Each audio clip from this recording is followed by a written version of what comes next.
Bonjour à tous, c'est David de la chaîne Norme Vert. Bienvenue dans cette nouvelle vidéo. Aujourd'hui, on reçoit à nouveau Géraldine de Seto Coco. Géraldine, tu es à l'écran. Coucou. Bonjour, bonjour, très content d'être avec toi pour cette nouvelle vidéo sous forme de conclusion. Je suis ravie d'être ici. Pareillement, et je pense que les gens sont contents de te retrouver aussi. C'est avec grand plaisir qu'on va revenir. Alors évidemment, on vous invite à aller voir la première vidéo qui était très très dense en informations.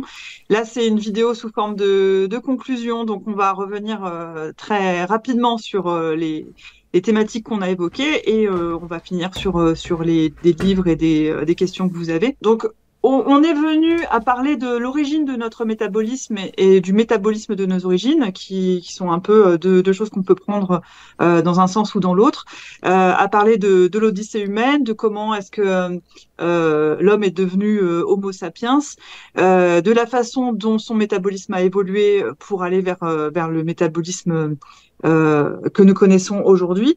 À savoir qu'on a parlé notamment du fait que nous sommes des primates, bien évidemment, mais contrairement à l'idée générale, il y a une espèce de fantasme comme ça, où on imagine que tous les primates mangent des fruits, des bananes, pourquoi pas, et uniquement ça. Mais sur les 11 familles de primates qui existent, il y en a quand même 9 qui comportent des amateurs de viande. Il y a même 38 espèces qui consomment de la viande.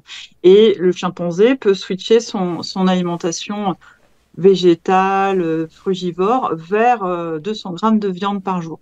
Donc déjà, on est venu un peu casser ce présupposé qui viendrait à dire que parce que nous sommes des primates, nous sommes végétariens, ce qui n'est pas le cas. Et dans cette vidéo, on vous a expliqué que, au regard des dernières informations qu'on peut avoir grâce aux scientifiques qui s'intéressent au génome, les paléogénéticiens, on voit que nos ancêtres, même les plus éloignés, même Australopithèques, consommaient de la viande. On le voit en regardant soit la structure de leur corps, soit la teneur en zinc qu'il peut y avoir, notamment sur leurs dents, et pas que. Donc, on est venu à expliquer que nos ancêtres, il y a 30 000 ans, étaient majoritairement carnivores. Alors, je tiens à amener une précision. Oui, c'est vrai qu'ils consommaient principalement de la viande, ils consommaient pas que de la viande. On a toujours cette base omnivore. Donc, il n'y a aucune société humaine qui a été strictement carnivore. Ça, je tiens à le préciser pour que ça ne génère pas de fantasmes dans votre esprit. Mais c'est vrai que le fait d'avoir commencé à consommer de la viande a formé l'être humain qu'on est aujourd'hui. Notamment pour l'ethnologue Richard Lee et Irvan Devor, c'est quand on a commencé à chasser qu'on a commencé à investir notamment la savane. Et le fait de chasser, c'est une activité qui est quand même très stimulante intellectuellement, qui va avoir besoin l'animal qui chasse, il va avoir besoin de cartographier des espaces et c'est ça qui a développé, on le pense, le cerveau humain, notamment la zone du néocortex, parce que les premiers humains qui ont commencé à chasser ont eu besoin d'une pensée abstraite, ont eu besoin de s'organiser entre eux, donc de développer aussi des codes sociaux de plus en plus complexes pour développer des ruses, voire même des supercheries. Hein, c'est le moment où on commence à duper. On a besoin aussi d'avoir une certaine avancée cognitive pour reconnaître le cri des proies, pour reconnaître, je sais pas moi, le jappement d'une hyène qui vient d'attraper une proie. Bon, bah, si on sait la reconnaître, on va pouvoir avoir accès à des charognes fraîches. Parce que les premiers consommateurs de viande faisaient du charognage actif. Ça veut dire que ils mangeaient pas de la chair pourrie, hein, pas du tout. Hein. Ils allaient récupérer de la viande sur des charognes fraîches et ils ont commencé à développer des aptitudes de chasse ensuite à partir de ce point-là. Et le fait d'avoir des humains qui commencent à s'organiser autour de ces proies, ça a aussi développé la société humaine parce que on a eu une évolution, il y a eu un moment dans l'évolution qui a été majeur, c'est le paradoxe obstétrical, le moment où on se met debout et où ça devient beaucoup plus difficile pour les femmes d'enfanter. À ce moment-là, la lignée humaine va produire des enfants immatures. ce sont les enfants immatures qui vont le plus survivre facilement. Mais il faut voir qu'un enfant immature naît avec 23% de son cerveau construit. Donc, il est complètement sans défense et il a besoin de ses congénères. Et c'est par rapport à ce paradoxe qu'on va avoir besoin les uns des autres et qu'on va s'organiser, qu'on va devenir des animaux de plus en plus sociaux. Et le fait de chasser et de développer des aptitudes pour découper des grosses proies, les ramener auprès de la tribu, ça aussi, ça a développé la société humaine. Donc en fait, tout ce qui fait qu'on est homme aujourd'hui est lié globalement à la consommation de viande. Après, quand je dis qu'on ne consommait pas que de la viande, même au moment où c'était pratiquement difficile de faire autrement, parce qu'il y a eu des périodes de glaciation où on avait vraiment très très peu de végétaux. Hein, j'ai vu que par exemple, si on prend souvent les Inuits comme référence moderne pour des sociétés d'hommes qui mangent essentiellement carnivores, les Inuits consomment aussi des végétaux. Ils en ont très très peu, mais par exemple, vous avez des courtes périodes où la toundra arctique va se couvrir de végétaux durant un très faible moment estival, et là ils vont faire le plein de végétaux. Alors soit ils les consomment immédiatement, soit ils les conservent au froid, soit si vraiment ils ne peuvent pas faire autrement, ils les mélangent avec de la graisse de phoque. Et nos ancêtres, quand ils n'avaient pas accès aux végétaux en permanence, ils consommaient d'autres bioéléments qui leur servaient de fibres, hein, à la place des fibres végétales. Ils allaient consommer, par exemple, des petits os, du poil, des choses comme ça, pour avoir de la fibre. Donc, on a toujours besoin de fibres, ça j'en suis intimement convaincue, et on va consommer toujours une très faible proportion de végétaux. Et ensuite, alors aussi je voulais vous expliquer un peu les proies qu'on consommait, donc que consommaient nos ancêtres.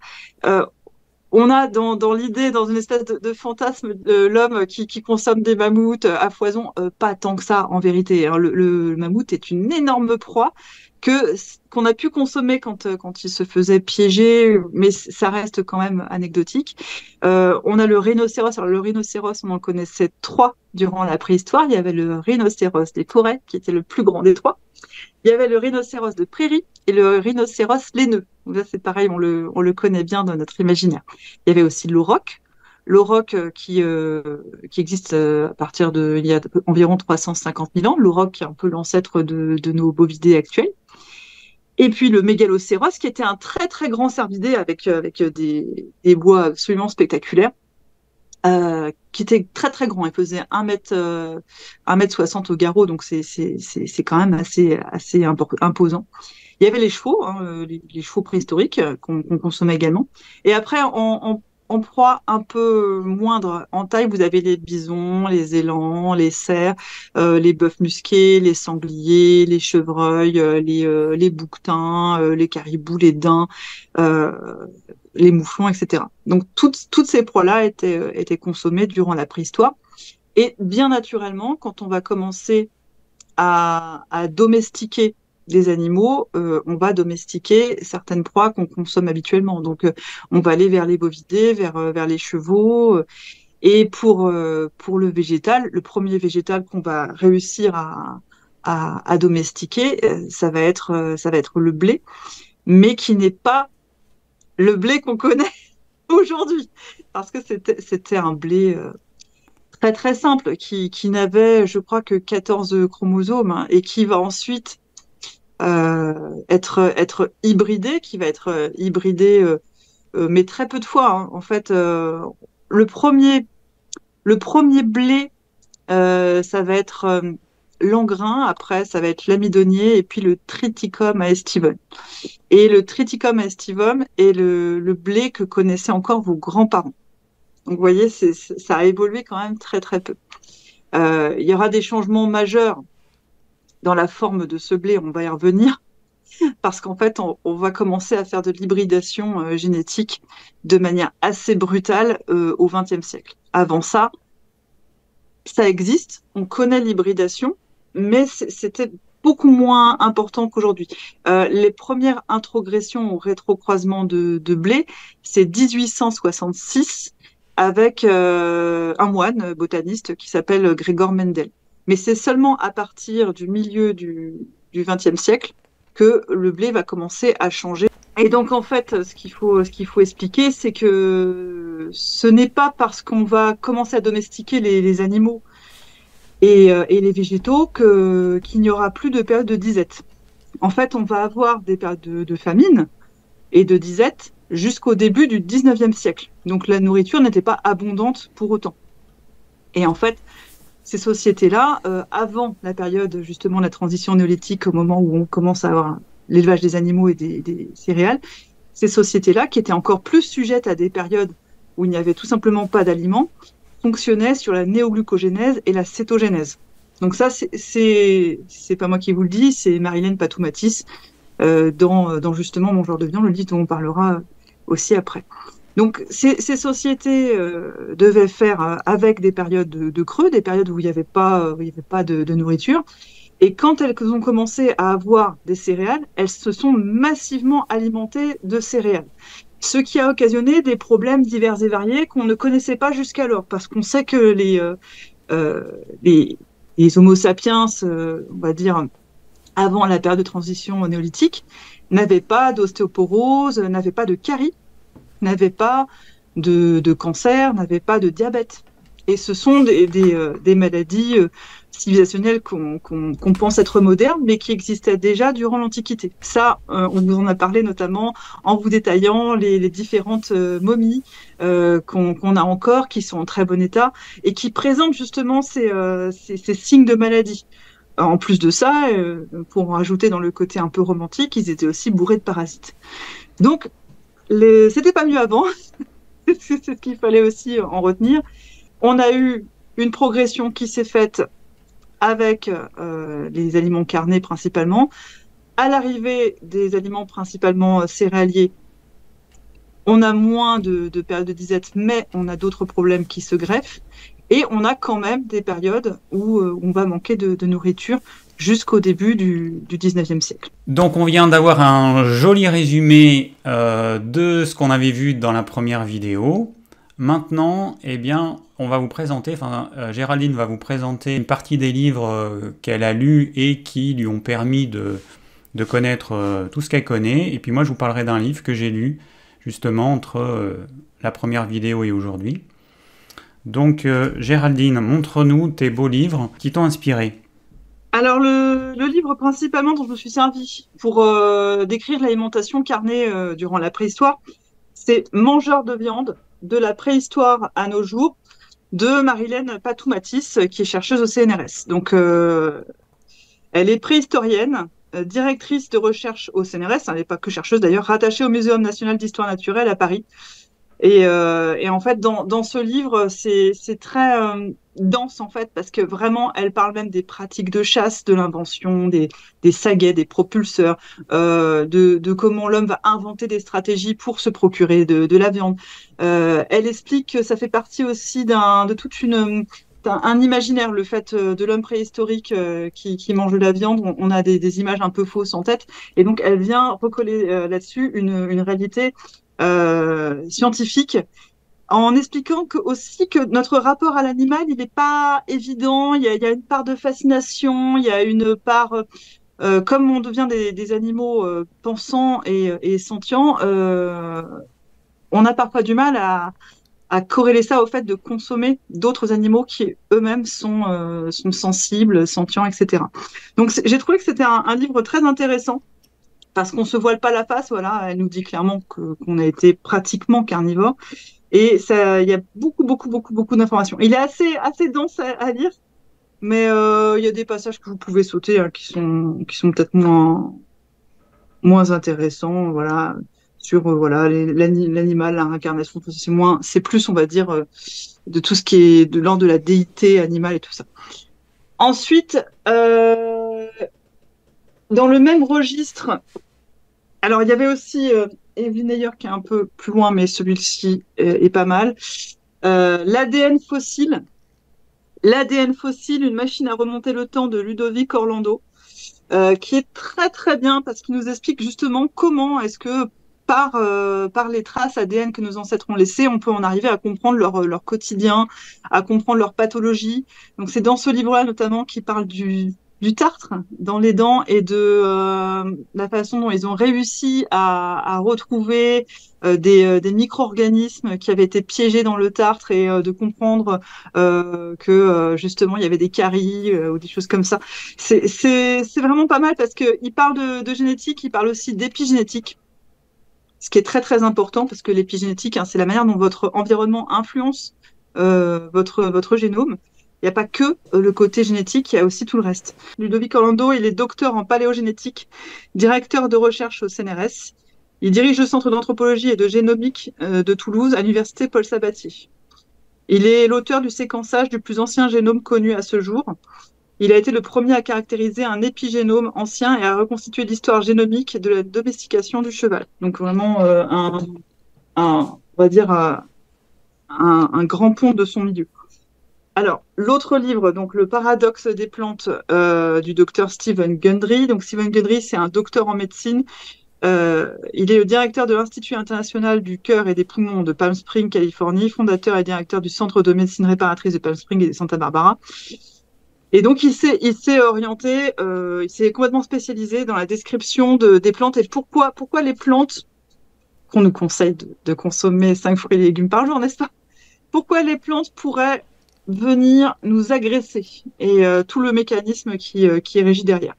C'est un livre qui est facile à lire, qui est intéressant, qui est pas, on va dire dans sa conclusion, qui est pas complètement honnête, mais en tout cas, rien que sur le mécanisme des plantes, ça peut être pas mal de le lire. Et puis le dernier livre que j'ai lu, qui est pas mal aussi, alors celui-là, c'est le docteur William Davis, donc lui c'est un cardiologue, cardiologue américain, pratique une médecine préventive plutôt que curative, voilà. Donc une approche plutôt holistique, n'est-ce pas? Et lui, en fait, donc pourquoi le blé nuit à votre santé, décrit justement toute cette histoire du blé moderne qui nous intéresse fortement. Pourquoi le blé qu'on consomme est plus mauvais que le blé d'alors. Donc celui-là, il est vraiment, vraiment bien. Bon, je l'ai souligné de tous les côtés. Il y a vraiment plein d'informations intéressantes parce que il va vous expliquer pourquoi ça a un intérêt, pourquoi c'est lié à l'inflammation, pourquoi ça fait monter la glycémie, pourquoi ça impacte votre cerveau. Donc, à lire impérativement celui-là. Bon, il va falloir que je le lise parce que je ne l'ai pas lu. Dans les livres que tu as présentés, j'ai lu Le paradoxe des plantes que j'ai bien aimé. C'est le livre qui m'a fait découvrir les lectines. Alors bon, lui, il a une manière assez radicale de s'en débarrasser. C'est un peu la bombe atomique, c'est-à-dire qu'il met les aliments dans une cocotte minute, il les fait cuire suffisamment longtemps à une température supérieure à 100 degrés et avec je ne sais plus combien il y a de barres dans une cocotte minute. Et donc effectivement, les lectines des lentilles, enfin des légumineuses, et des céréales, elles vont être en grande partie détruites. Bon, voilà. Alors c'est bien si on mange effectivement des céréales et des légumineuses, enfin c'est bien, c'est une solution qui moi me paraît quand même pas évidente parce que je ne sais pas dans quelle consistance on va avoir à la fin les aliments. Moi j'aime pas la cocotte minute, l'autocuiseur c'est pas mon ami, j'utilise pas, j'en ai un, je l'utilise pas. Je préfère cuire un peu plus longtemps et parce que je sais que ça va quand même bien dénaturer les aliments, que ça va bien détruire les nutriments. Comme tous les Américains qui vont dans une direction, ils sont un peu, tu vois, ils sont un peu comme ça, ils vont dans leur direction et ça manque parfois de nuances, à mon avis, parce que c'est vrai que quand on lit son livre, on a l'impression que dès qu'on va manger des végétaux, on va s'empoisonner. Alors même s'il fait une liste d'aliments qui seraient moins problématiques, par exemple, je me rappelle qu'en lisant son livre, j'avais vu que la pistache, c'était moins problématique que la plupart des oléagineux. Donc, mon esprit d'humain super intelligent, il s'est dit, je vais pouvoir manger plein de pistaches. Ce que j'ai fait. Évidemment, ça m'a rendu malade. En fait, j'ai mangé trop. Donc, évidemment, ça m'a posé des problèmes. Et c'est là que je me suis dit, non mais il faut arrêter quand même d'avoir une vision aussi réductionniste en pensant qu'il y a des aliments qui sont forcément bons pour tout le monde, des aliments qui sont pas bons pour tout le monde, qu'un aliment qui serait bon ou meilleur, on peut en manger des grandes quantités, tout ça c'est complètement stupide. Donc déjà, manger avec modération ce type d'aliments, hein, les aliments d'origine végétale.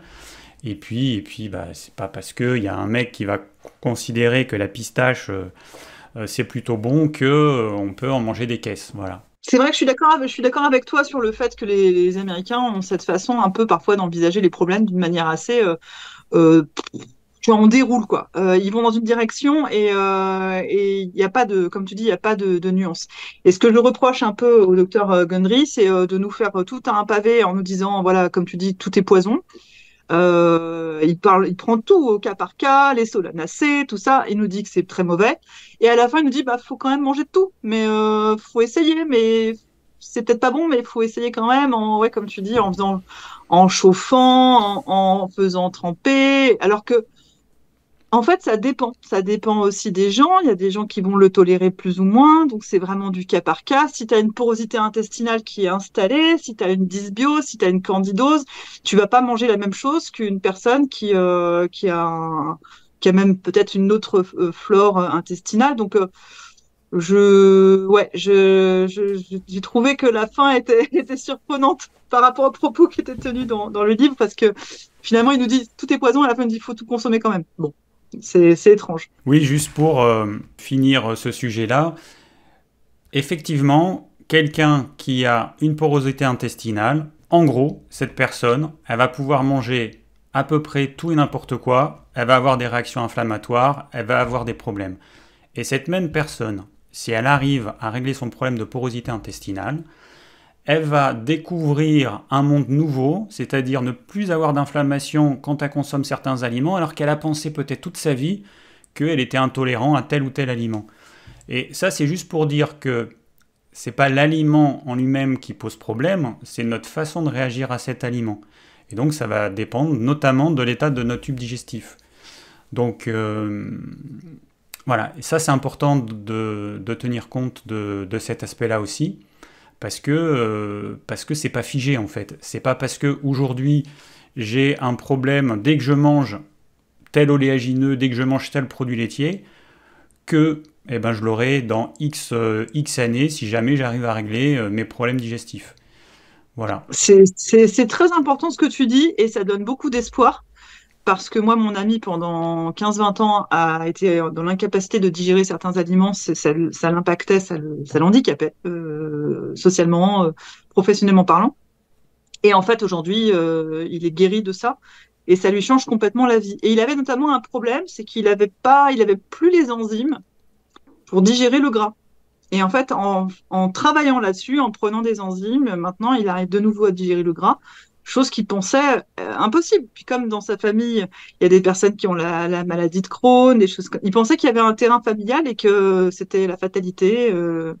Alors oui, on part pas tous avec les mêmes avantages génétiques, c'est vrai. Mais il y a beaucoup l'environnement qui joue.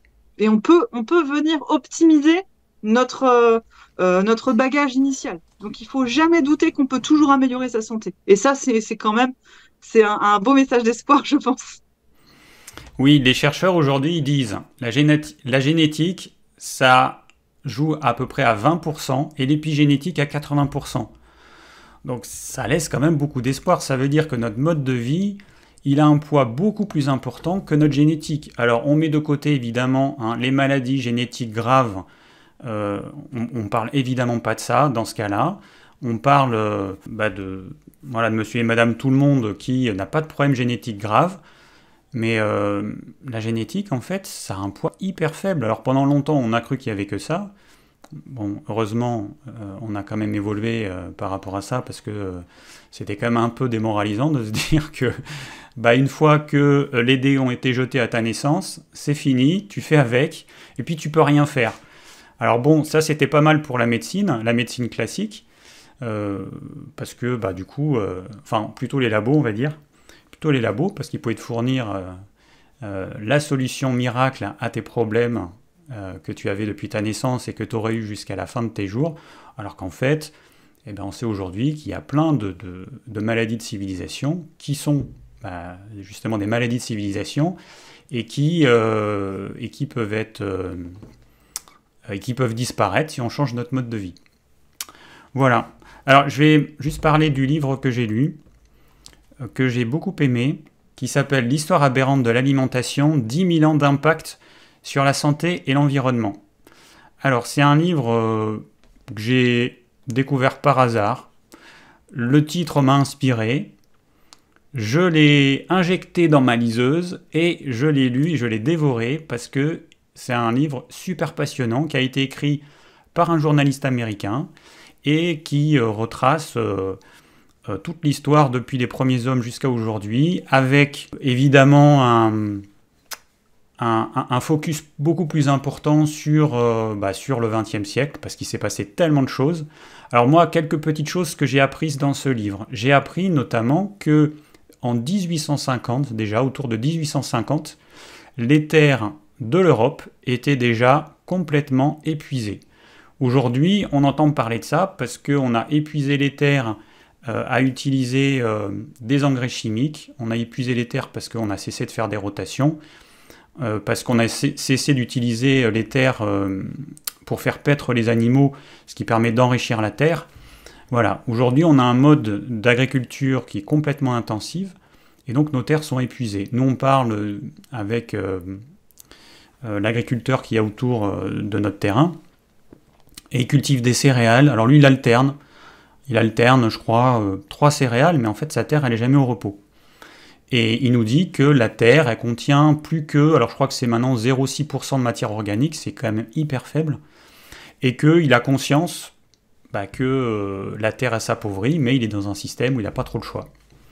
Donc prendre conscience que déjà en 1850, la population mondiale, enfin la population déjà en Europe était telle que l'agriculture et nos méthodes traditionnelles ne pouvaient pas faire en sorte qu'on ait des terres qui nous permettent de cultiver comme ça sur le long terme. On ne produisait pas assez d'engrais, alors on utilisait les déjections humaines, les déjections animales, il n'y avait pas assez d'engrais à l'époque pour pouvoir enrichir la terre, et puis il y avait les problèmes aussi d'argent, qui faisait que la rotation des cultures ne se faisait pas, parce qu'à l'époque, ce n'était pas juste des problèmes d'argent, c'était des problèmes de famine en fait. Les agriculteurs, ils étaient extrêmement pauvres, et ils avaient besoin de ces terres pour se nourrir eux-mêmes, et ils ne pouvaient pas se permettre de mettre leurs terres en jachère. Donc voilà, donc j'ai appris ça, je suis un peu tombé des nues, parce que je n'imaginais pas que déjà à cette époque, il y avait déjà un problème d'appauvrissement des sols. Après, là, au XXe siècle, il nous montre toute l'histoire des marques, et c'est vrai que c'est un truc auquel j'avais pas pensé. Qu'est-ce qui se passe? Donc là, il parle des États-Unis. Qu'est-ce qui se passe dans un pays où il y a 200 ou 1000 cultivateurs de haricots verts? Comment on peut se démarquer les uns des autres? Eh bien, c'est les marques qui permettent justement de se démarquer. Création des marques qui vont créer tout un imaginaire autour d'un produit qui en fait est le même. Mon produit, c'est le même que celui du voisin, sauf que moi, je vais créer une marque sur ce produit-là, et je vais créer tout un imaginaire, je vais raconter toute une histoire, et c'est comme ça que mes haricots verts à moi, ils vont mieux être vendus que celui du voisin qui n'aura pas créé une marque et qui n'aura pas créé tout cet univers autour de la marque. Et donc dans son livre, il parle de plein de choses comme ça, en fait, des choses qui nous paraissent normales dans notre quotidien. Les marques, ça nous paraît tout à fait normal. Et donc voilà, donc ce livre, vraiment, si vous avez envie de lire un livre pour comprendre un petit peu tous ces aspects, c'est super intéressant. Alors il parle de l'aspect santé, il parle de l'aspect environnement, et puis évidemment, à la fin, il propose des solutions, bon, qui n'ont rien d'extraordinaire, mais c'est des solutions qu'on a aujourd'hui, sauf qu'on ne les met pas en pratique, parce que... on a Big Food, il appelle ça Big Food, qui est là pour faire de l'argent tout simplement. Ils n'ont aucune, eux, les notions d'écologie, toutes ces grandes entreprises multinationales, mais ils s'en foutent complètement. La santé des gens, mais ils s'en foutent complètement. La santé des travailleurs, ils s'en foutent complètement. Évidemment, dans le livre, il parle de l'esclavage d'origine, et puis l'esclavage moderne, parce que... quand les gens, ils n'ont même pas de quoi se nourrir, ils vivent dans des conditions inhumaines, c'est de l'esclavage, hein, on donne un petit peu d'argent, mais en fait, c'est un esclavage moderne. Et il montre que les États-Unis, c'est quand même un pays qui, quand même, alors l'Europe, bon, elle a fait des trucs pas sympas aussi, mais c'est quand même un pays quand même vraiment, on pourrait dire, enfin moi en tout cas je pourrais dire pourri, qui a été construit, enfin vous imaginez, les Européens, ils partent en Amérique du Nord, ils vont exterminer le peuple qui avait à l'origine, les Indiens, ensuite ils vont exterminer les bisons, parce que les bisons, quand il y a eu, alors déjà c'était pour affamer les Indiens, ensuite les bisons qui allaient sur les lignes de chemin de fer, ça posait un gros problème au développement des échanges en Amérique du Nord, donc ils ont exterminé les bisons, il y avait enfin j'ai vu des photos en noir et blanc de l'époque avec des bisons, des carcasses de bisons partout. Ensuite, ils ont complètement pollué le pays, ils ont appauvri les sols, ils ont transformé en esclavage les Africains. Ensuite, tous les peuples qui venaient du Mexique et tout ça, c'est l'esclavage moderne. Ils ont créé des marques et des aliments qui ont pollué le monde avec ces pseudo-aliments. C'est des saloperies chimiques qui détruisent l'humanité à petit feu. Enfin, vraiment, les États-Unis. Je crois que le mantra, c'était un bison mort égale un Indien en moins. Et je rebondis sur ce que tu disais sur les marques, parce que faut pas imaginer qu'il y en a pluriel, hein.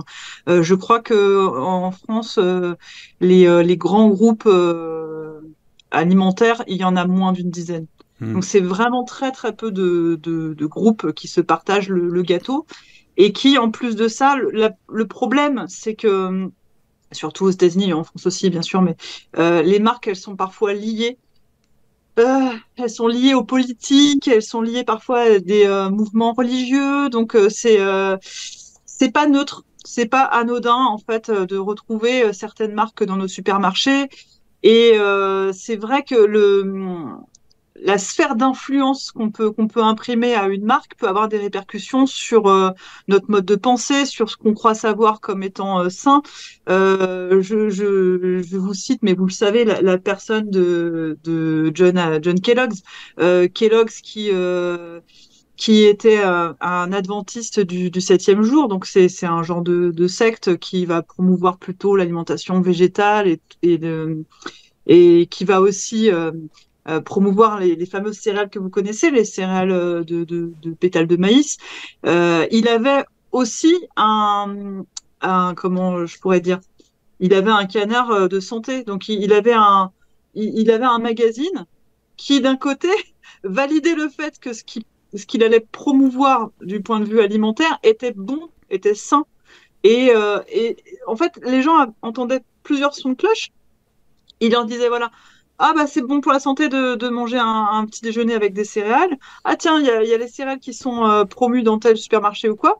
Mais en fait, tout ça, ça venait d'un seul et même organe. Et c'est souvent ça le problème, c'est que parfois vous avez l'impression d'avoir une pluralité d'informations qui sont concordantes, mais qui viennent d'une seule et même source.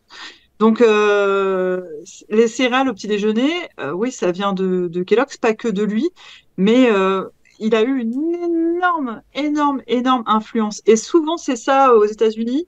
Vous avez souvent tout qui s'entremêle, la politique, la religion, les intérêts financiers.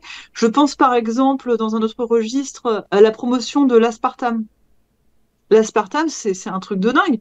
L'aspartame, ça, les Américains ont commencé à dire que c'était nocif pour la santé, donc ils l'ont retiré. Et au même moment, alors un petit peu de temps avant, en 1974, il y a Donald Rumsfeld qui est nommé chef de cabinet de la Maison Blanche. Et donc juste après, l'aspartame est retiré du marché. Et lui, ça l'arrange pas parce qu'en 77, il va devenir, non seulement il est au gouvernement, mais il est aussi PDG d'une grosse boîte privée qui s'appelle, je crois, GD Searle. Et en fait, Searle euh, veut vendre de l'aspartame. Donc, c'est bizarre, mais juste après, il va y avoir des études qui vont prouver que l'aspartame est sans danger, alors que lui, il est au gouvernement et qu'il influe directement sur ces études-là. Et dans la foulée, sa boîte va produire un sucrant qui s'appelle NutraSweet, qui va faire un carton monumental. Et juste après, il revend la boîte. 12 millions de dollars à Monsanto. Donc, en fait, vous avez souvent l'impression que c'est le serpent qui se mord la queue, mais c'est ça, en fait. C'est des intérêts économiques qu'on ne soupçonne pas. Et c'est des marchés qui valent des milliards. Donc, la santé, ça passe bien après tout ça, quoi. Ouais, ben au XXe siècle, en fait, on a eu que ça. On a eu que ça. C'était souvent pour des raisons économiques. Par exemple, les produits laitiers aux États-Unis, à un moment donné, il y avait trop de lait, trop de production. Ils se sont dit, bah, comment on va faire? Et puis, ils ont développé l'industrie laitière avec du fromage. Ils ont essayé de trouver des débouchés. Après, avant ça, il y a eu trop de maïs, donc ils ont essayé de trouver des débouchés. C'est là qu'ils ont fabriqué le sirop de glycose fructose. Enfin bon, ça a été comme ça en fait pendant toute l'histoire de l'agriculture moderne, enfin très moderne du XXe siècle, et avec des intérêts économiques, des big food, des grosses sociétés, des intérêts politiques aussi, parce qu'il y a des pays qui ont aussi, donc il en parle dans le livre, Mark Bittman, des pays qui ont carrément affamé leur peuple pour mater le peuple ou pour tenter d'éradiquer une partie de la population qui ne lui plaisait pas. Donc il y a eu ça en Europe, hein, notamment en Angleterre avec les Écossais, hein, pas les Écossais, les Irlandais qui ont été tyrannisés par les Britanniques, ils ont été affamés, il y a eu des famines qui a tué je ne sais plus combien de centaines de milliers d'Irlandais. Et puis il y a eu ça à travers le monde, dans différents pays. Tu vois, comme quoi on en revient toujours à notre sujet hein, sur l'alimentation, parce que c'est quelque chose qu'on voit aussi dans le livre de Marilène Patoumatis sur l'évolution de l'alimentation. Elle explique qu'à partir du moment où on a commencé à pouvoir stocker la nourriture, il y a eu une hiérarchisation des personnes qui avaient le contrôle sur la nourriture. Et qu'à partir de là, il y a eu une certaine forme de domination et de violence faite sur d'autres. Et que notre société humaine, elle s'est toujours construite comme ça, avec des personnes qui tiennent le marché de la nourriture et d'autres qui sont dépendants de ça. Et comme tu le dis, en fait, il y a des famines qui ont été orchestrées et il y a eu des moments qui ont été tragiques. Le pain, notamment, on le voit, le peuple gronde quand il manque de pain. Pensez à la Révolution française, quand les gens ont commencé à ne plus pouvoir avoir accès au pain, ça a été un élément moteur pour que les gens commencent à réagir. Donc on le sait que la nourriture n'est pas que de la nourriture, mais a aussi un impact politique sur la société. Ça se voit à plusieurs niveaux, mais tu vois comme quoi ça se rejoint. Et c'est toujours un peu la même histoire finalement. Ok, alors pour les livres, je vais juste te conseiller un autre livre, parce que vraiment, moi j'ai adoré ce livre, c'est Manger gras de Nina Teicholz, j'en ai parlé dans des vidéos. Mais si vous voulez lire un livre de plus, je vous recommande celui-là. C'est une journaliste. Elle, son travail, ça a été l'histoire, en gros, de l'alimentation depuis les années 50-60 jusqu'à aujourd'hui. Et là aussi, elle explique un petit peu toutes les magouilles qui ont fait qu'on nous a fait croire que le gras c'était le grand méchant, ce qui a permis à des scientifiques d'être tout en haut, et ce qui a permis à des multinationales de se faire beaucoup d'argent, parce que en faisant peur au gras, il y a toute l'industrie du sucre qui s'est bien frotté les mains, et qui a pu nous proposer des produits qui existent encore aujourd'hui. On a eu la mode du light, donc on enlève du gras et on rajoute du sucre. Voilà, et puis plein de choses intéressantes. Ce livre, il est vraiment super intéressant. Après, il y a des choses, encore une fois, je trouve que dans certains trucs, elle n'est pas très honnête, et c'est vrai qu'on a l'impression que c'est quelqu'un qui est vraiment pro-régime carnivore, sans végétaux, et je trouve que pour moi, il y a certains trucs, je trouve que c'est pas honnête, en fait. Je sens qu'elle a un parti pris. Et voilà, le but c'est de lire plein de livres, parce que si vous lisez plein de livres, vous allez avoir des sons discordants, vous allez être obligé de vous faire votre propre avis, et vous allez être capable de repérer quand il y a des choses qui vous paraissent un petit peu louches. Donc il n'y a rien qu'il faut prendre pour argent comptant dans tous les livres. Il y a des choses qui sont super, on apprend des choses, et puis des fois, eh ben, vous allez vous rendre compte que il y a des choses qui vont vous paraître louches. À ce moment-là, creusez et puis essayez de voir si c'est vous qui vous plantez ou si c'est l'auteur. Mais en tout cas, voilà, dans ce livre, c'est un petit peu ce qui m'a gêné. Mais sur 100% du livre, ça représente peut-être 1% ou 0,5%. Mais en tout cas, ça reste un livre qui, pour moi, incontournable à lire, tellement on apprend de choses. Mais je suis d'accord avec toi sur le fait de lire plein de livres, ça va élargir votre vision du sujet et ça va forcément densifier votre réflexion.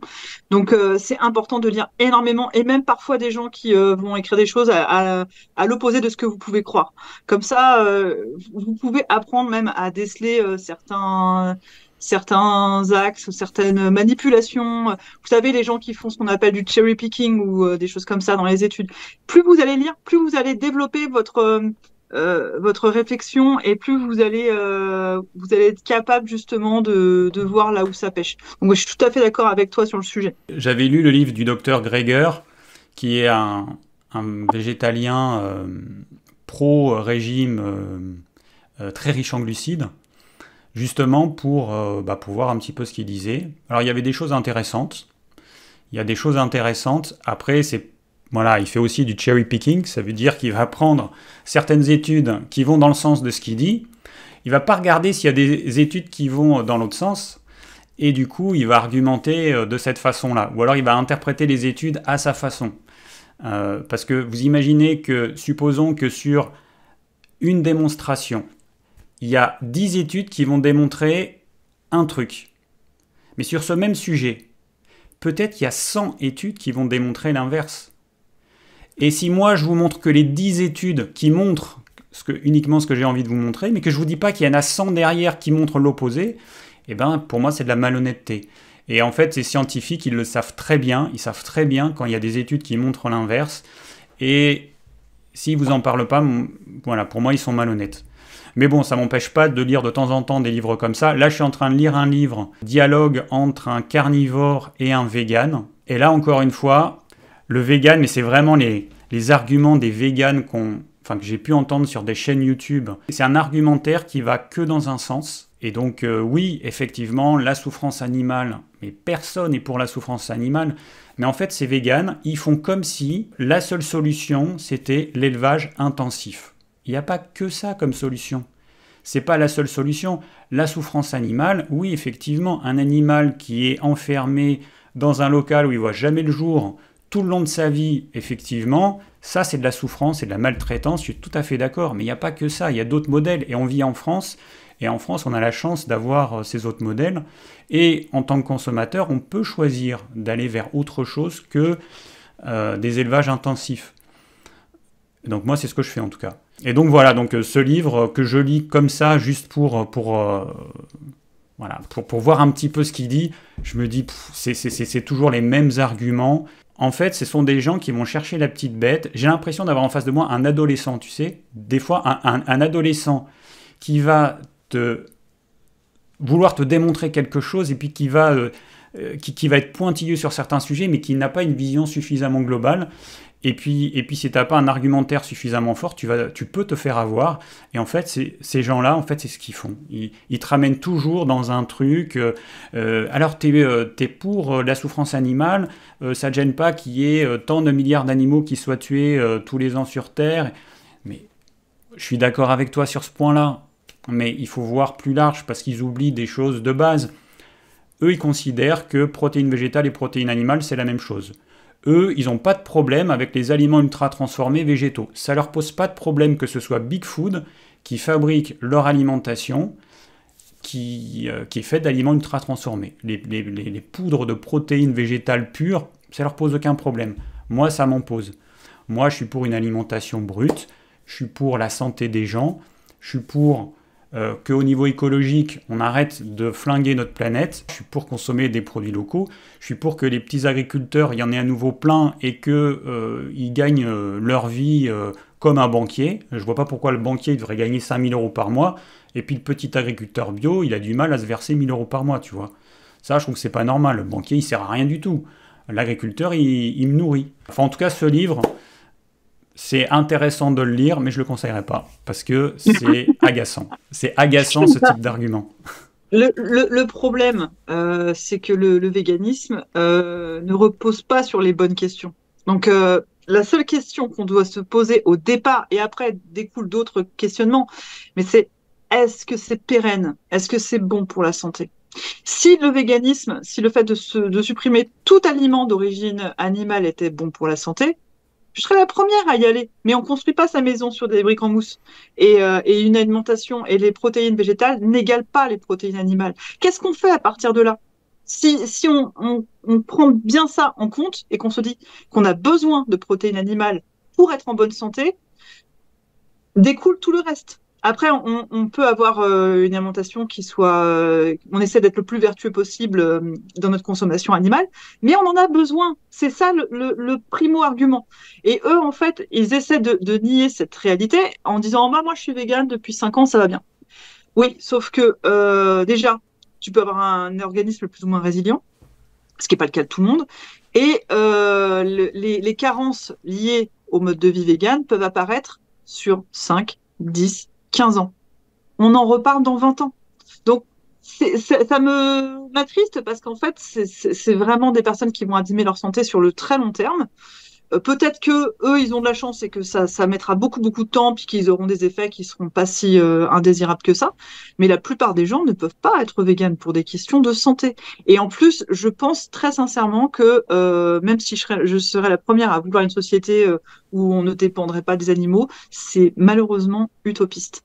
L'animal, il est imbriqué dans notre société humaine, dans le tissu humain. On se sert des animaux. Et d'ailleurs, je vais te dire, en même temps, je préfère qu'on se serve de tout l'animal plutôt que d'en jeter une partie. Mais même dans nos billets de banque, il y a de l'animal. Donc en fait, l'animal, il est partout. Alors à partir du moment où on considère qu'on a besoin de consommer des animaux, bah, essayons justement de le faire de la meilleure façon qui soit. Mais alors, ce qui est amusant, c'est qu'il y a une certaine logique dans le véganisme, parce qu'ils vont dire, bon, bah voilà, moi, je veux pas manger d'animaux parce que je veux pas tuer d'animaux, mais je veux pas consommer de lait parce que qui dit lait dit vache gestante, donc dit veau, dit forcément alimentation carnée.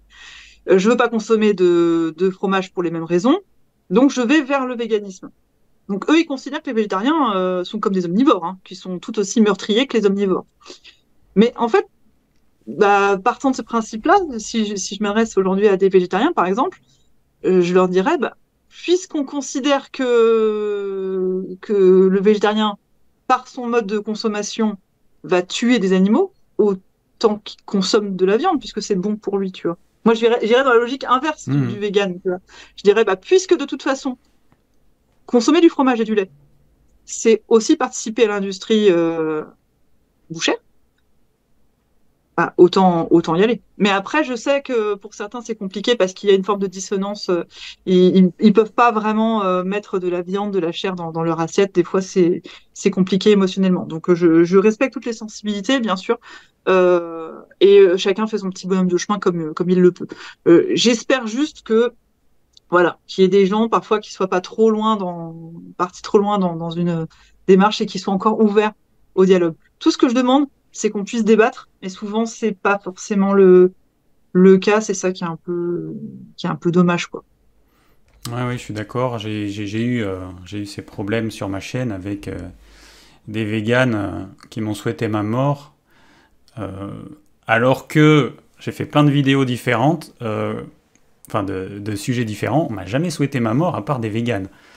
Bon, mais tu vois, le véganisme, moi ce qui me gêne, c'est que c'est souvent des citadins qui n'ont aucune notion de ce que c'est que de cultiver ces aliments. Premièrement, j'aimerais qu'ils m'expliquent comment avoir une agriculture pérenne sans avoir d'animaux et sans avoir les engrais que nous fournissent les animaux. La seule solution, c'est de continuer dans le schéma actuel en utilisant des engrais de synthèse, sauf qu'on sait que ça a une durée de vie limitée, on sait que nos stocks, je crois que c'est de phosphore qui vont être épuisés en premier, donc c'est pas un modèle qui est durable de toute façon, l'agriculture intensive à base d'engrais chimiques. Le modèle qui est durable, c'est de retourner à l'agriculture qu'il y avait avant, où il y avait une symbiose entre les animaux d'élevage et les humains. Le problème qu'on a aujourd'hui, le gros problème, c'est qu'il y a trop d'humains par rapport à ce qu'une agriculture pérenne est capable de faire. Le problème, il est là, et personne n'en parle en fait. On nous dit que on va pouvoir nourrir 10 milliards de gens si on est tous végétaliens. Oui, mais 10 milliards, mais après on sera 15 milliards, après on sera 20 milliards. Il y aura de toute façon un moment donné où on sera trop nombreux. Et de toute façon, l'alimentation n'est pas la seule problématique. 10 milliards de gens que tu nourris, c'est 10 milliards de gens qui consomment, et consomment plein d'autres choses que la nourriture. Ils consomment de l'énergie, ils consomment des ressources minières, ils consomment plein d'autres choses. Donc le problème aujourd'hui, c'est que on est trop nombreux sur cette planète pour avoir une agriculture durable. C'est comme ça, c'est un fait. Donc, et comme déjà, comme j'ai dit tout à l'heure, en 1850, les terres de l'Europe, elles étaient déjà épuisées et on n'arrivait pas à avoir suffisamment d'engrais pour pouvoir cultiver, parce que on ne se rend pas compte. Mais imaginez que vous cultivez une terre, que là, ce que vous allez faire, ça va être votre nourriture de l'année. Vous avez juste ce qu'il faut normalement, et puis votre terre, elle est tellement pauvre que vous avez 50% moins de nourriture. C'est-à-dire que normalement, vous aviez juste ce qu'il vous faut, et là, vous avez 50%. En fait, on ne se rend pas compte, parce qu'aujourd'hui, avec les échanges internationaux, on arrive, en France, on ne fait pas assez de blé, on a des problèmes, on l'importe de l'Ukraine, on l'importe de je ne sais pas où. Donc il n'y a pas de problème. Il y a eu des périodes dans l'histoire de l'humanité où ça ne se passait pas comme ça, où on crevait de faim. Il y a eu des millions, enfin pas des millions, des dizaines de millions de morts à certaines périodes, parce que les terres, elles produisaient plus, et ben les gens ils mouraient de faim. Et donc ça pourrait arriver. Ça pourrait arriver un jour. Une fois qu'on n'aura plus suffisamment d'engrais, ou une fois qu'il y aura, je ne sais pas quelle maladie qui va ravager telle ou telle culture, on peut très bien se retrouver dans des cas de famine. Forcément, c'est les pays pauvres qui vont d'abord crever de faim. De toute façon, c'est ce qui arrive encore aujourd'hui.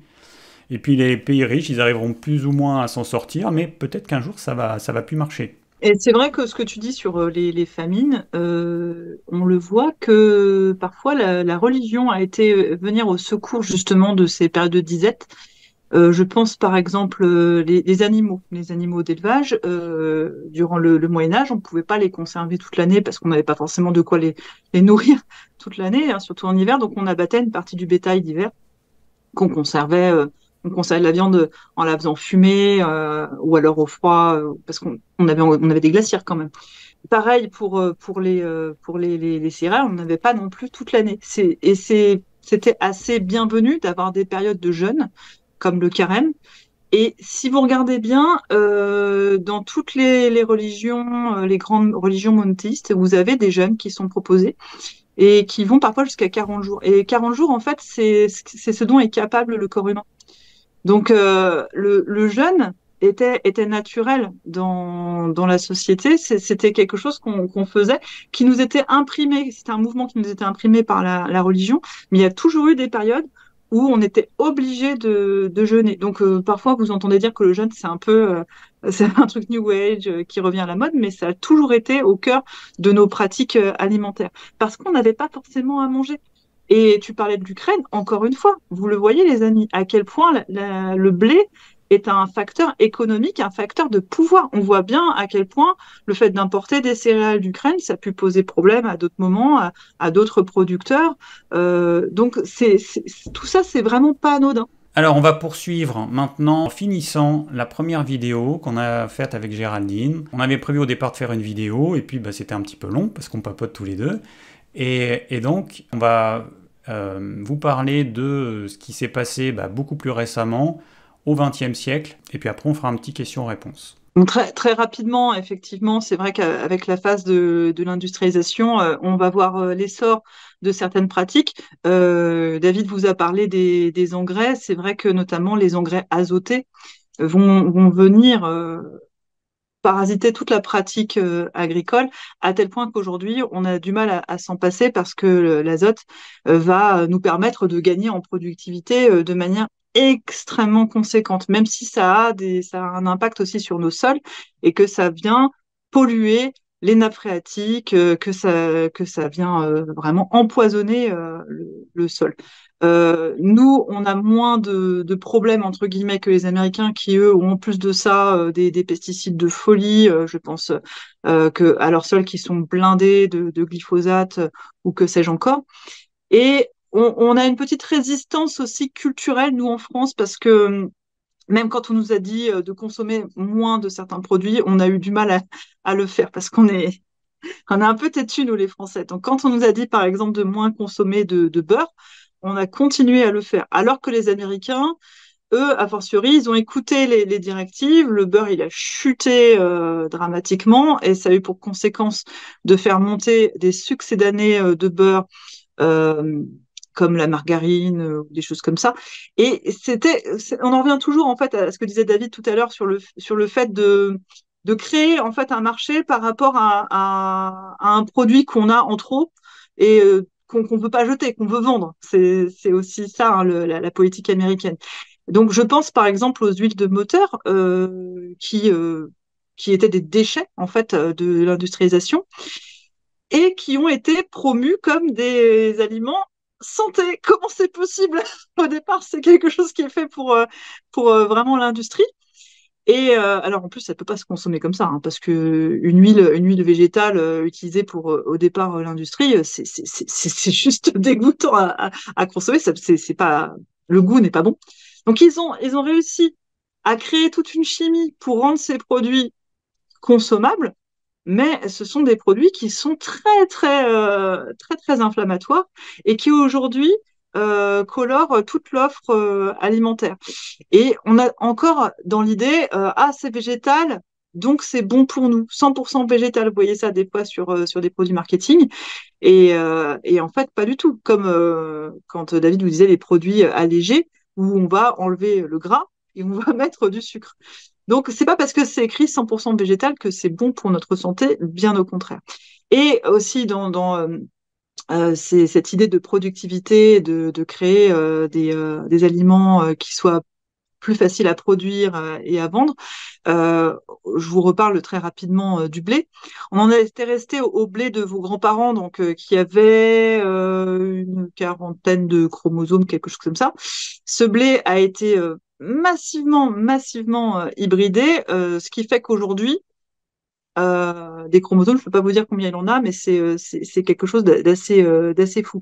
En fait, le problème, c'est que ce qu'on appelle les phytogénéticiens, ils sont partis du principe que hybrider du blé avec du blé, ça fera toujours du blé.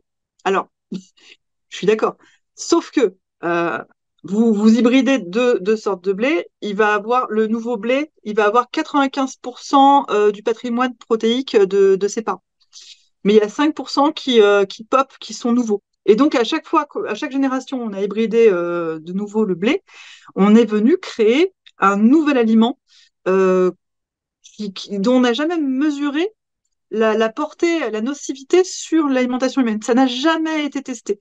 Et ce mutant, ce nouveau blé mutant, qui est un blé qui ressemble plus du tout au blé ancien, c'est une création, c'est un blé qui est nain.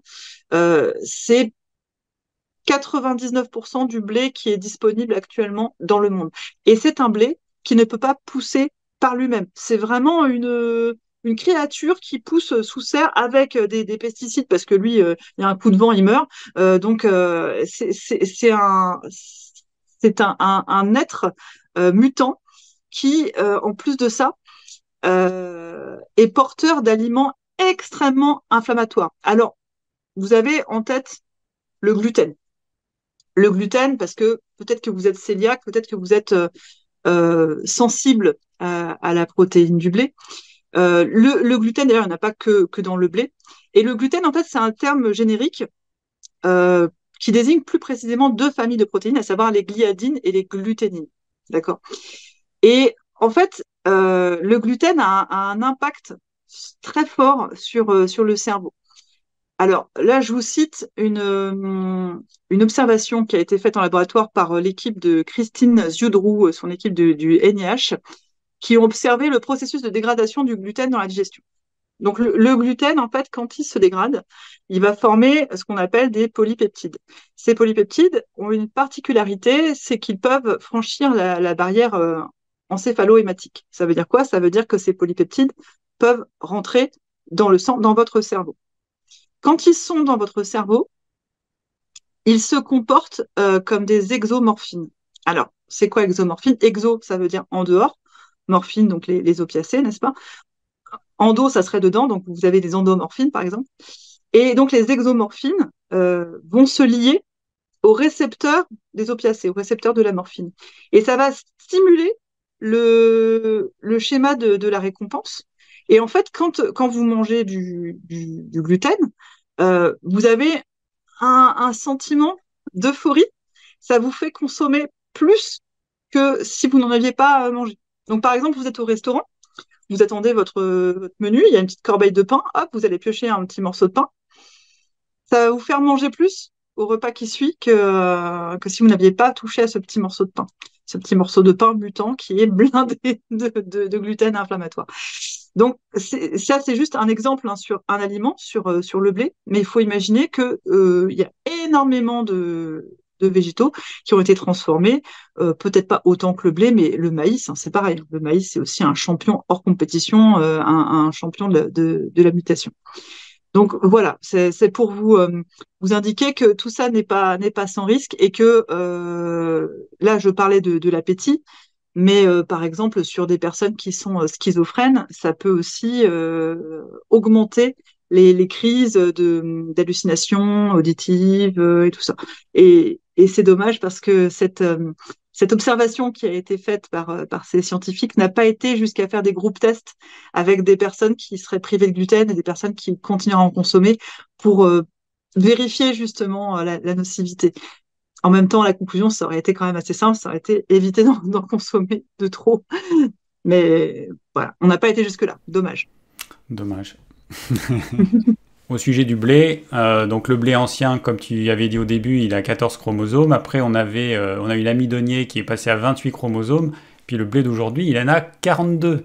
Donc c'est vrai qu'on peut vraiment parler de blé mutant, tellement la différence est absolument colossale. Alors on ne se rend pas compte, parce qu'on n'est pas botaniste, on ne se rend pas compte de ce que ça implique, mais on passe de 14 à 42, on peut se dire qu'il y a quand même une grande différence entre le blé originel et puis ce qu'on consomme aujourd'hui.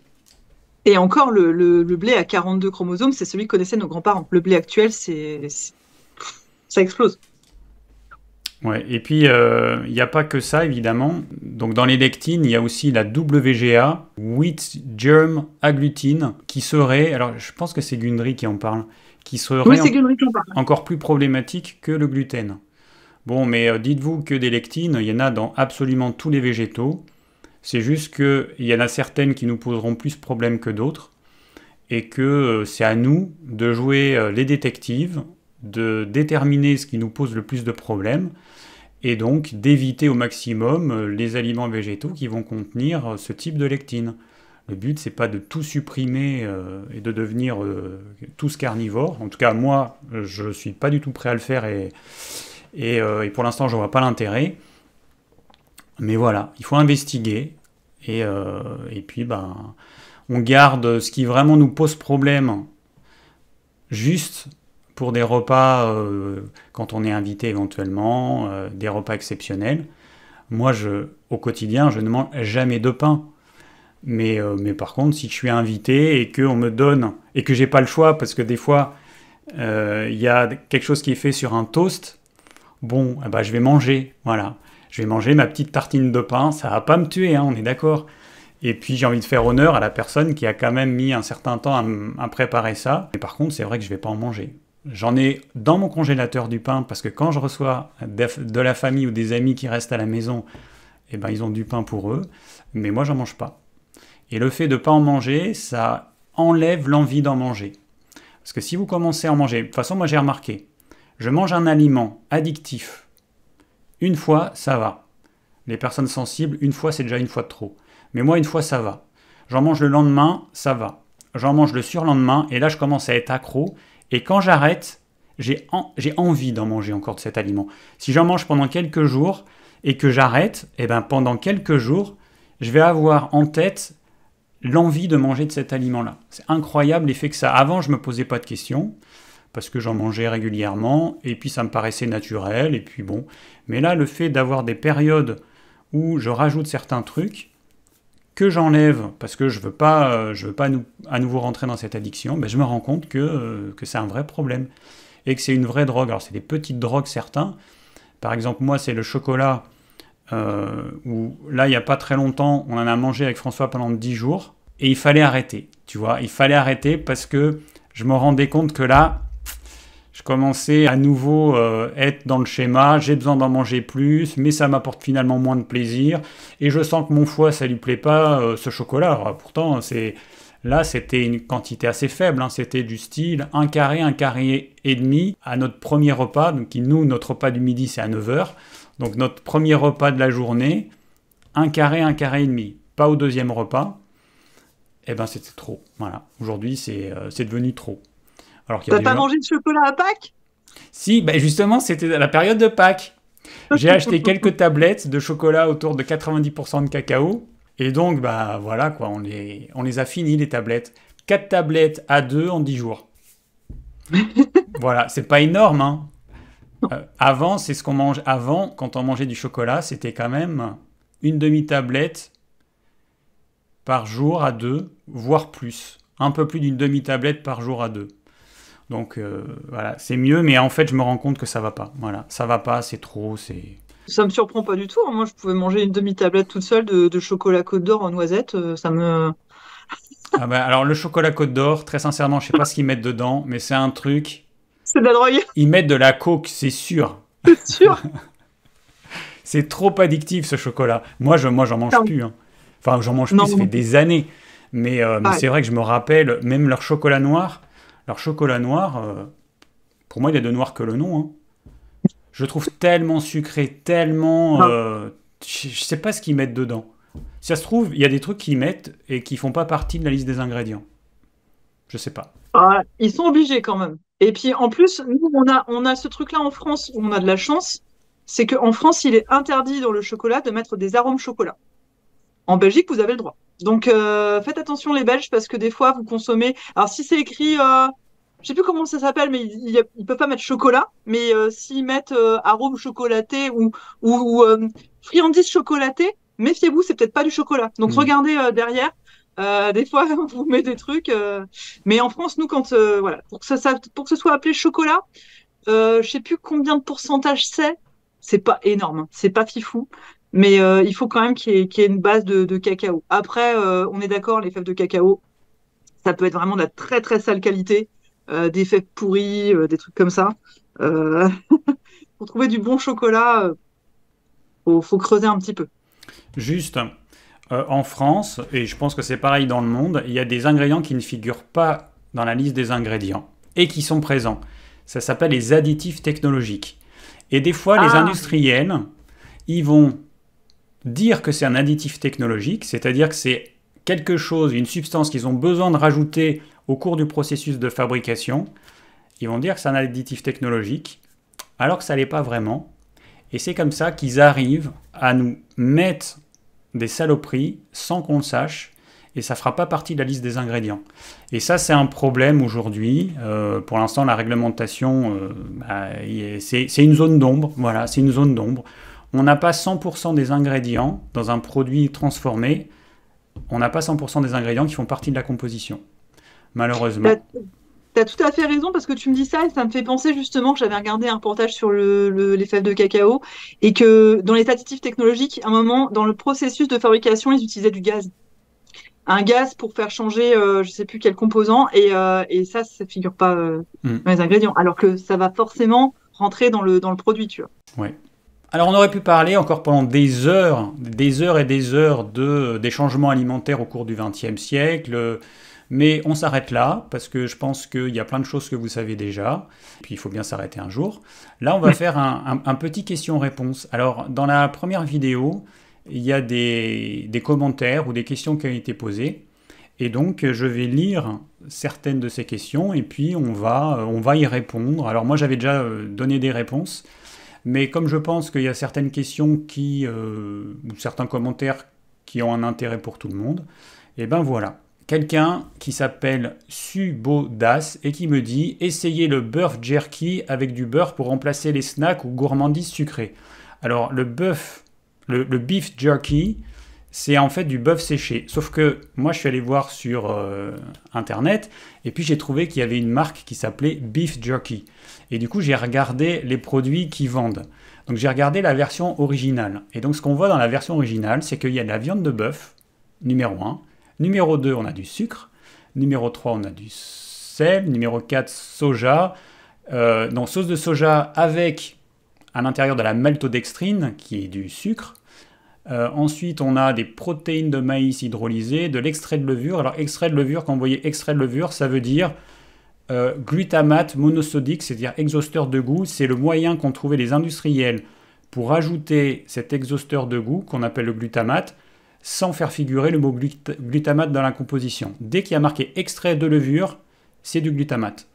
Ensuite, on a des épices, des arômes, des sels nitrités, des conservateurs, des antioxydants, des régulateurs d'acidité, arômes fumés.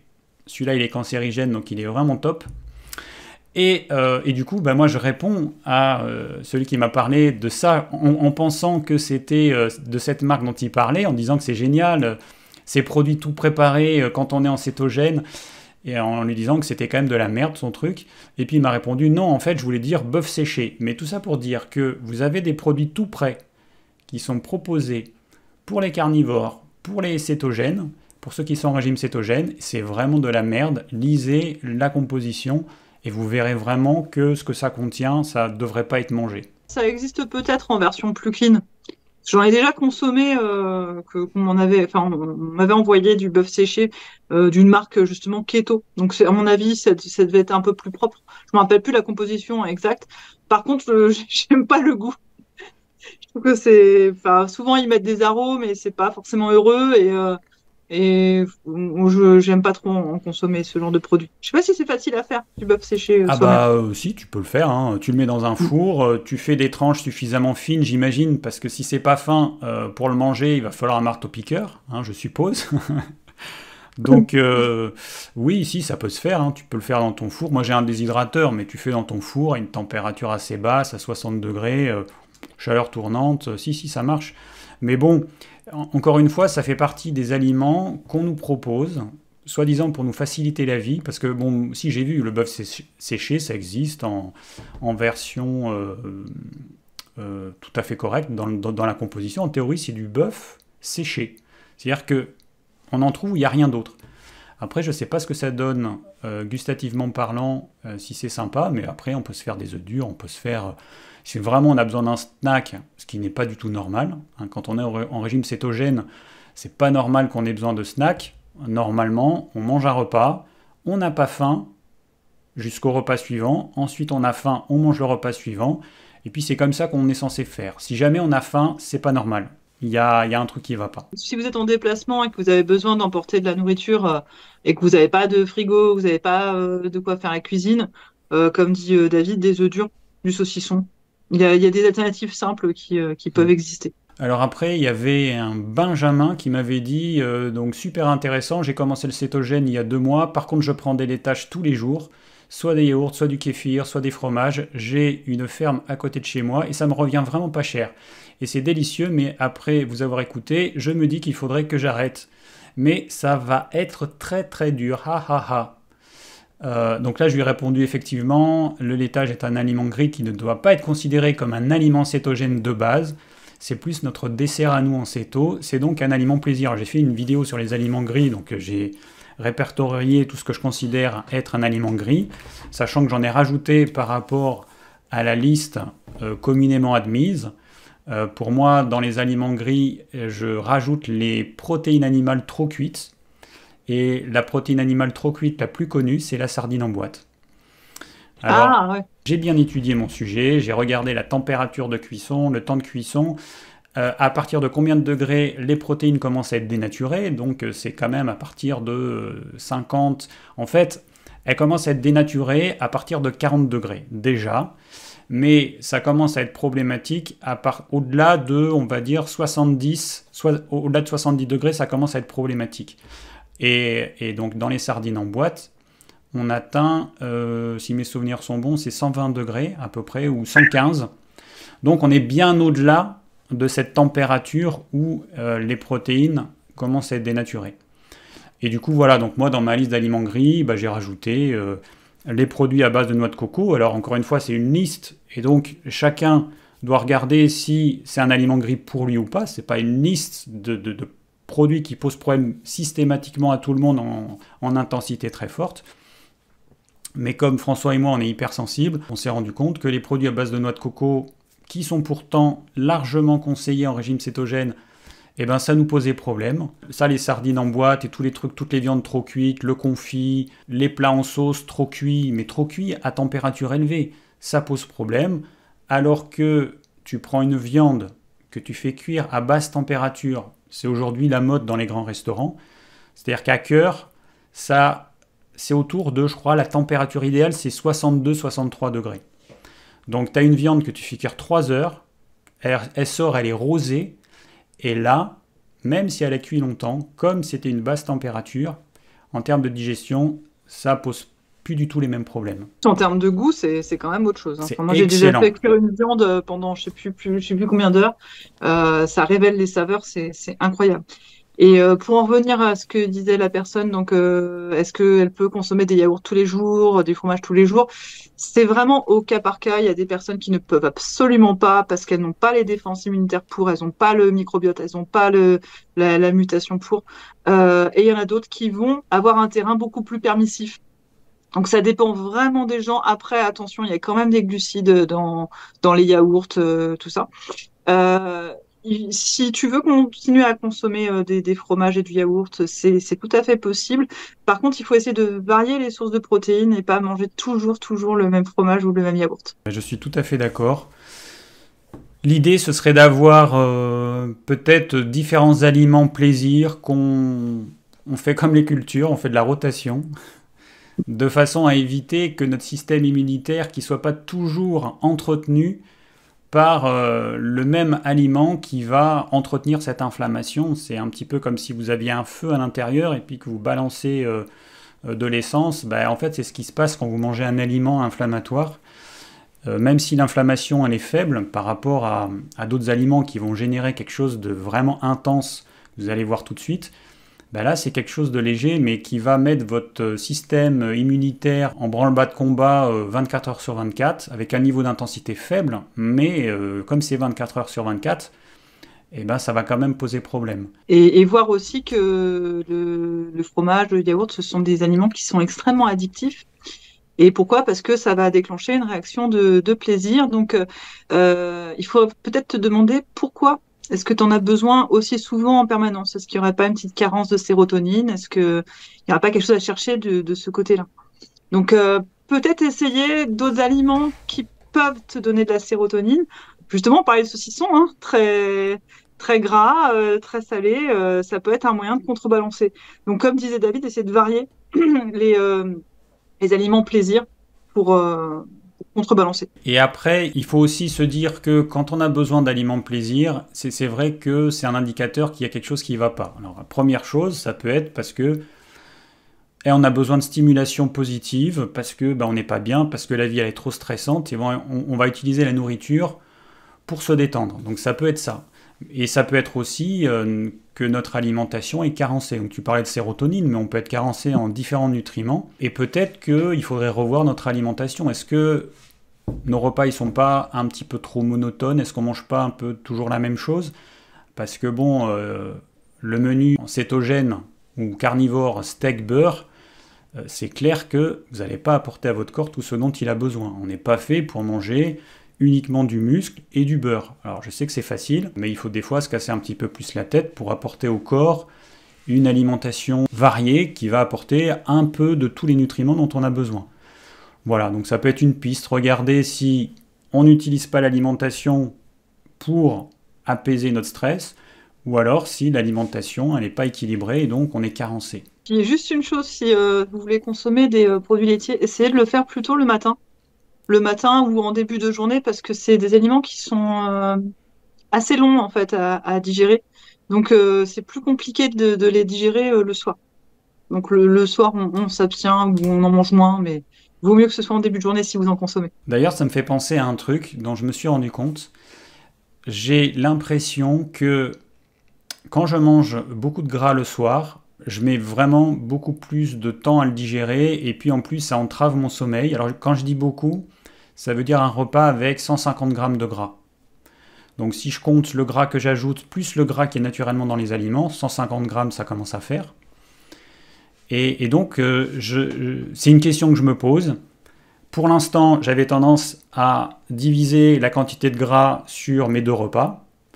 Mais peut-être que il faudrait que j'en mette plus sur le premier repas, donc à 9 heures pour moi, et mon deuxième repas qui est à 18 heures, peut-être en mettre moins. Donc au lieu de faire du 50-50, peut-être faire du 70-30. Absolument. Il vaut mieux manger moins gras le soir, ça va faciliter ton endormissement.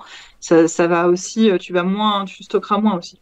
Donc le gras, un peu moins le soir que dans la journée, qu'en début de journée ou en milieu de journée. C'est vrai. Moi, Mm. je me consomme toujours moins gras le soir. J'en suis toujours à me demander si je suis céto-adapté. J'ai sorti une vidéo avec les résultats de mon capteur cétogène. Donc j'ai mis un capteur de cétone pendant 2 semaines.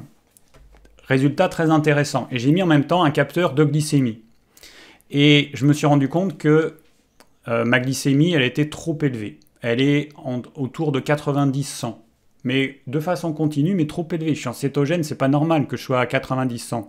Tu vois, je devrais avoir une glycémie en dessous de 80. 80 maximum, mais en dessous de 80. Donc ma glycémie, elle est trop élevée. Et du coup, mes cétones, qui réagissent inversement au taux de glucose dans le sang, beaucoup de glucose, peu de cétones, peu de glucose, beaucoup de cétones. Et vraiment, le niveau de transition, c'est 0,8 g de glucose par litre de sang, c'est vraiment la limite. Et du coup, je me dis, je suis pas encore bien céto-adapté, j'ai une glycémie qui est trop élevée. Donc moi, je suis encore dans la phase de transition.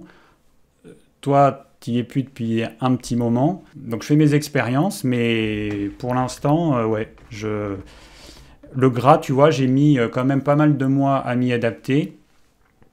Là maintenant ça va, j'arrive à manger beaucoup de gras, mais c'est vrai que quand j'en mange trop, le soir, moi ce que ça me fait, c'est que ça me fait un battement trop rapide de mon cœur. Je me rends compte, alors c'est pas une tachycardie, mais je sens que mon cœur, il bat un peu plus fort et un peu plus vite qu'à l'accoutumée. Tu manges 2 fois plus de gras que de protéines ou autant de gras que de protéines à peu près? Oui, je mange à peu près 2 fois plus de gras que de protéines. Ouais, réduit le soir, ouais.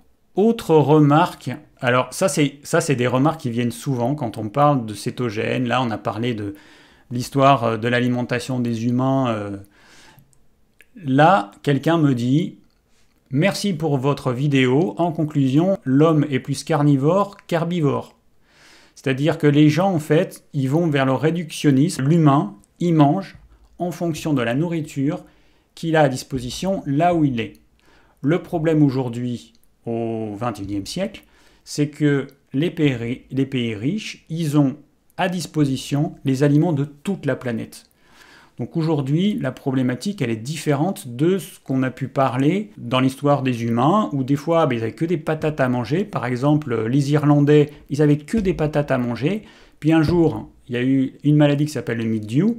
Le mildiou, il a décimé toutes les cultures de patates. Et là, il y a eu des millions d'Irlandais qui sont morts parce qu'il y a eu une famine absolument colossale.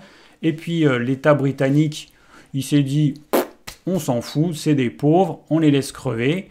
Et voilà, et ça a été une famine, ça a été une énorme famine. Et ça, c'était au 19e siècle.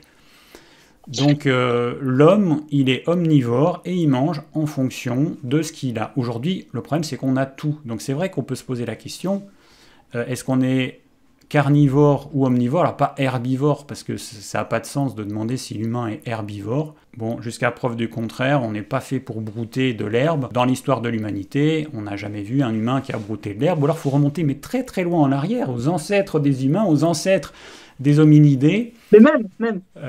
Si, mais au début on était une bactérie. Ah! Ensuite, une bactérie dans l'océan. Ensuite, on a eu, on était poisson. Ensuite, on a été batracien, machin. On est sorti sur Terre. Effectivement, si on remonte très loin en arrière, mais bon, ça n'a pas de sens en fait. L'humain, c'est un omnivore, et c'est un omnivore qui a besoin de manger en quantité relativement importante des produits animaux. C'est comme ça, on est fait comme ça. Voilà. On est omnivores, nous sommes des créatures opportunistes, donc on s'adapte, comme disait David, à notre milieu, aux opportunités qu'on va rencontrer.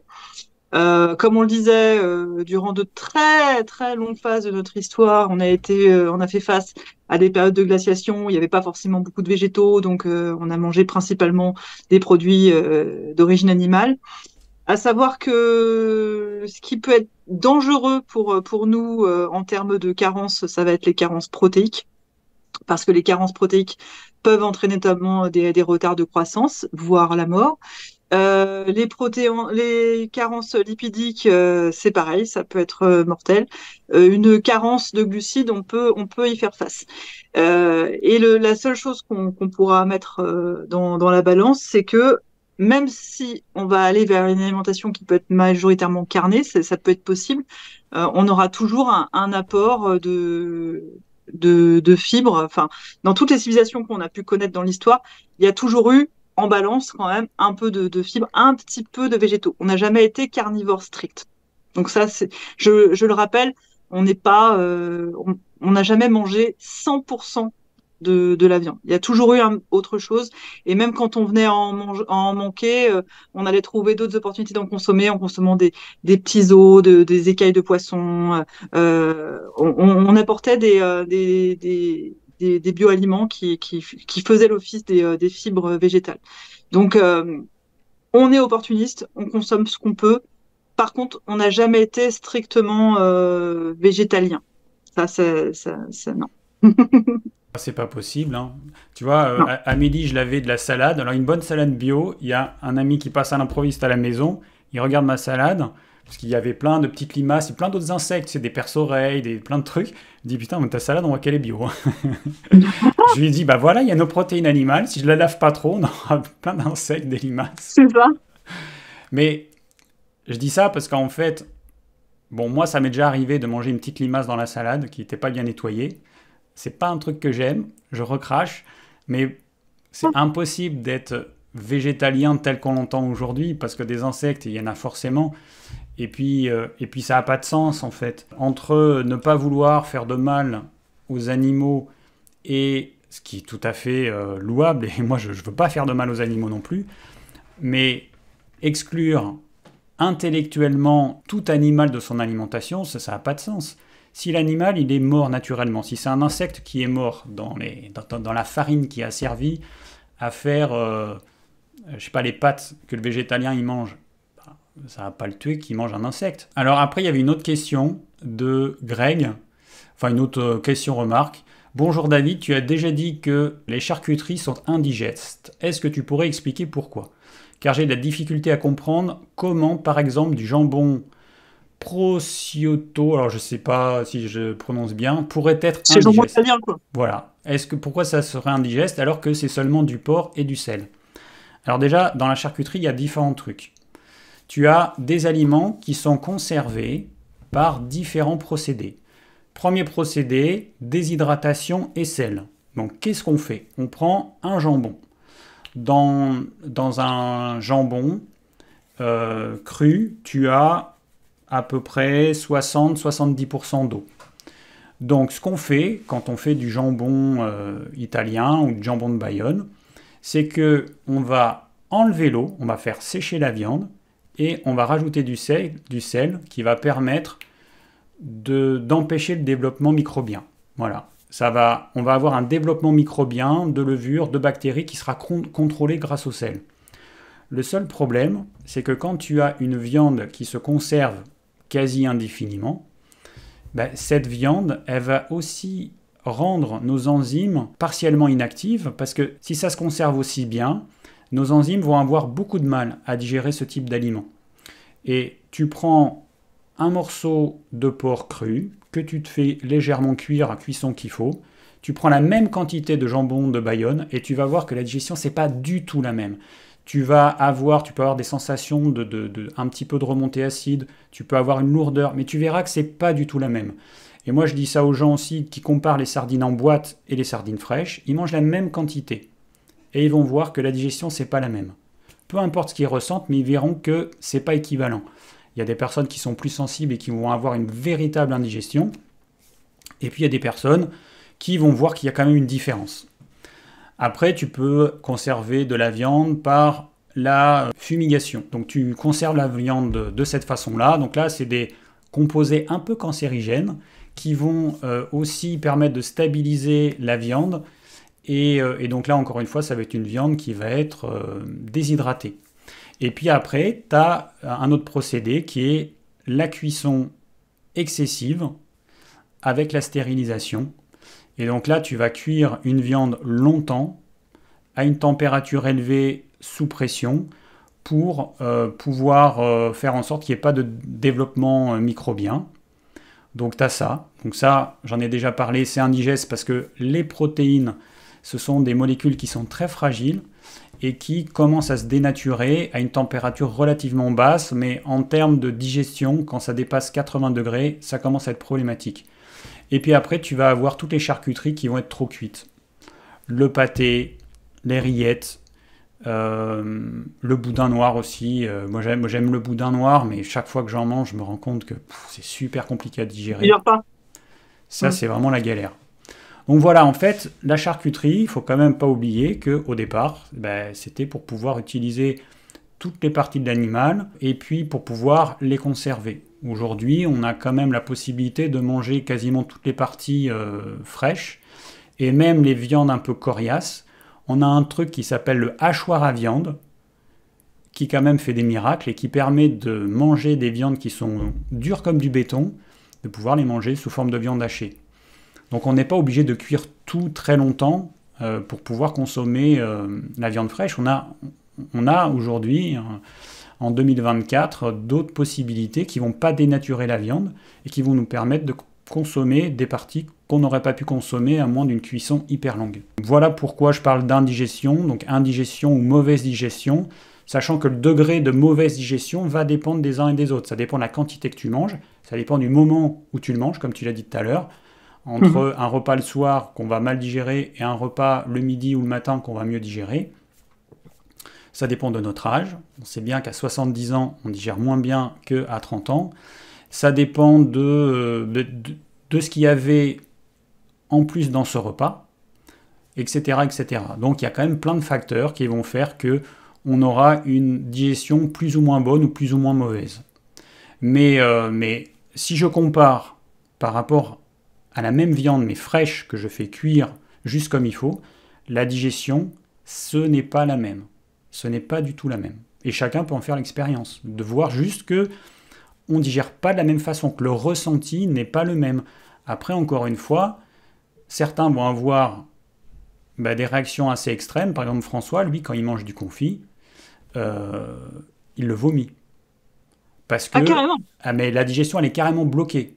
C'est-à-dire que lui, la digestion, elle est bloquée et son corps, il l'expulse. Donc, les aliments trop cuits comme ça, c'est impossible pour lui de les manger. Voilà. C'est très intéressant parce qu'il y a toute une veine à creuser sur la cuisson des viandes. On a souvent en tête la caramélisation des viandes avec la réaction de Maillard, qui est quelque chose d'inflammatoire, mais on ne pense pas suffisamment justement au fait de cuire fort, de cuire longtemps, etc. Donc je regardais ta vidéo sur les sardines et j'espère que tu feras d'autres vidéos sur le sujet, ça m'intéresse. En fait, ce que je vais faire, c'est que là, j'ai fait une vidéo. Donc les sardines, c'est une vidéo que j'avais faite il y a longtemps. J'ai fait une vidéo il n'y a pas longtemps sur les aliments gris, et donc je parle notamment de cette cuisson qui transforme un aliment sain en aliment gris, cette cuisson excessive des protéines animales. Et puis, je vais faire une deuxième vidéo là-dessus, parce qu'il y a eu plein de questions hyper intéressantes qui m'ont été posées, des interrogations, des choses que j'avais oubliées. Et donc, je vais faire la suite de cette vidéo sur les aliments gris, et puis parce que ça a vraiment intéressé les gens aussi. Et alors, je revenais sur le sujet des sardines. Ce qui est intéressant aussi, c'est le contenant. Les conserves et tout ça, les contaminants via les contenants.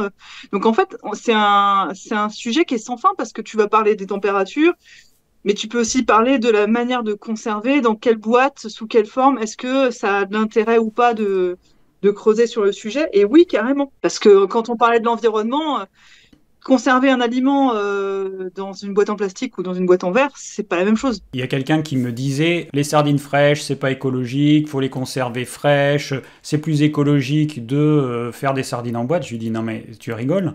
Tu trouves normal de conserver 125 à 150 grammes de sardines dans une boîte en métal, donc les ressources qu'il a fallu. Il faut des mines de fer pour extraire ce métal. Ça demande énormément d'énergie pour fabriquer ces boîtes. Juste pour conserver, mais des quantités infimes. Il y a quoi? Il y a 5 sardines dans une boîte. En plus, je lui ai dit, il y a à peu près 30% de déchets, parce que quand tu fais cuire une sardine, elle devient extrêmement fragile. Et en boîte, tu as toujours des sardines qui sont nickel-chrome. Donc c'est pour ça qu'il y a 30%, c'est qu'ils les font cuire d'abord à la vapeur, et ensuite tu as des personnes qui les mettent à la main dans des boîtes, et donc tu as des déchets. Évidemment, tu as des sardines qui sont coupées en deux, 30% de déchets. Donc qu'on ne me dise pas que c'est écologique de faire des sardines en boîte, alors que des sardines fraîches qui sont pêchées sur nos côtes françaises, nous on a des sardines bretonnes et des sardines méditerranéennes, je pense qu'en termes d'écologie, c'est quand même beaucoup moins coûteux en énergie de manger des sardines, quand il y en a. Je pense que c'est l'histoire aberrante de l'alimentation dont je parlais.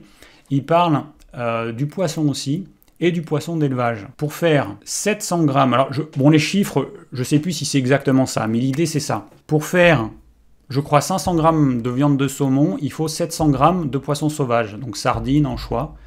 Et pour faire la même chose en thon, je crois qu'il faut 1,5 kg de sardines pour faire, je ne sais plus, 500 grammes de thon. Peu importe les chiffres, mais l'idée c'est que on va pêcher des poissons dans l'océan, des poissons qu'on pourrait consommer, pour nourrir des poissons d'élevage, sauf que le ratio, c'est qu'il faut beaucoup plus de poissons sauvages qu'on pourrait consommer pour nourrir ces poissons d'élevage. Donc en gros, pour consommer 100 grammes de saumon, il va falloir 150 grammes de sardines. Et c'est encore un truc qui est complètement aberrant.